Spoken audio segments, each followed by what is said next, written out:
Hello, good morning. Ayan, so ayan, kaya naman ako napabideo is ipeplex ko lang po yung binigay sa akin ng friend po namin na gemologist at gempositor pa. Ayan. So ito po ay amethyst from Bolivia. Mga ano po ito, facet quality na mga amethyst. Yan. Pang-facet na quality po yan. Yan. Thank you po, Ma'am Janichelle. Ayan po. Ang sabi niya, pwede ko daw po ito ibenta. Gagawing cubs. Hindi ko na po siya gagawing cubs. At di ko rin po siya ibebenta dahil kaya ko na lang silang wrap. Sasama ko po sa aking collectiones. Yan. Dahil mas okay sa akin yung wrap. Yan. Mas nagagandahan po kung tingnan yung mga gemstones and crystals na naka-wrap. Yung wrap formation nila kaysa po sa polished. Mas type ko yung wrap kaysa sa polished. Ito yung bigay sa akin ni Madam Jassy. Freebies po ito. Yan. Sama natin sa ating collectiones. Gagawa kasi ako ng yung wooden rack na layers na ididikit ko dito sa pader para sama-sama yung aking mga koleksyon na magandang tingnan, ganyan. At ito yung aking mga finishing na po ito ngayong araw. Napadaan ko na po sila sa 1,200 grit. Ito baka next week ko na gawin yung mga dahon. Yan. Next week na po yung mga dahon na yan. Unahin ko muna itong mga ito dahil alam nyo na wala tayong budget, so paubos na naman ang ating budget. Kailangan ko yung mabilisan na yung hindi na ika-carve.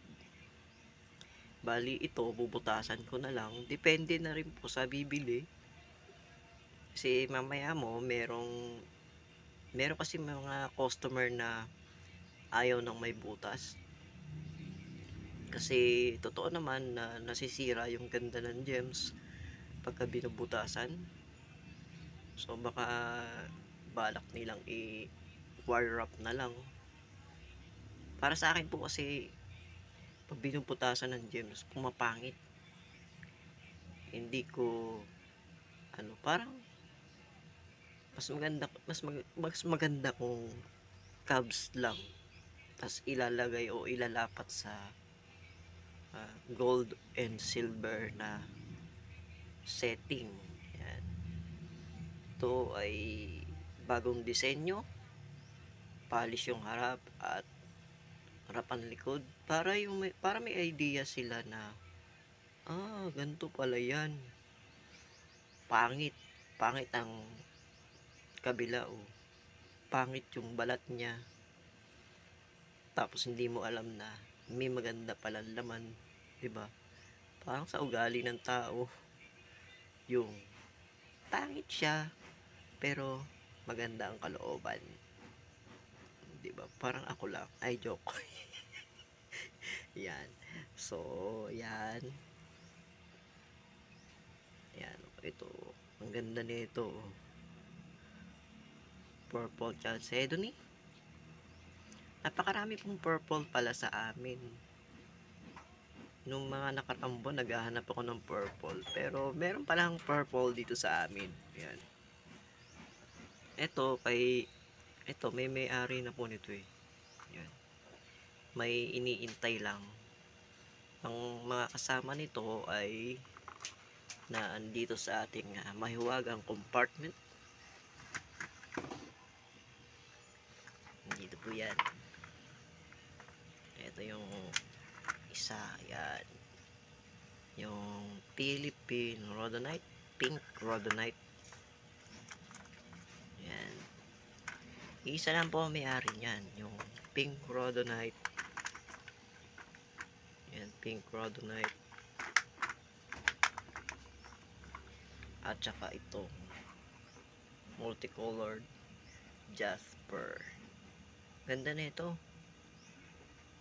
Hindi lang makita lang po sa video, pero yung mga part na may agit, purple po yung kulay ng agit eh. Yan. Tapos may iniintay pa po yan na kasama. Ito po yun. So ipapolish ko po yan. Pagka-polish ay ibubuk ko na. Yan. Shoutout po sa may-ari, ang aking suki na laging bumibili sa akin, Madam Camille Tenyo. Hello po sa iyo. Shoutout. Ayan. So, yun lang po. Bye-bye na po. Nag-update lang po ako sa aking mga gagawin. At ipinlex ko lang yung aking napakagandang Bolivian amethyst. Yan. So, bye.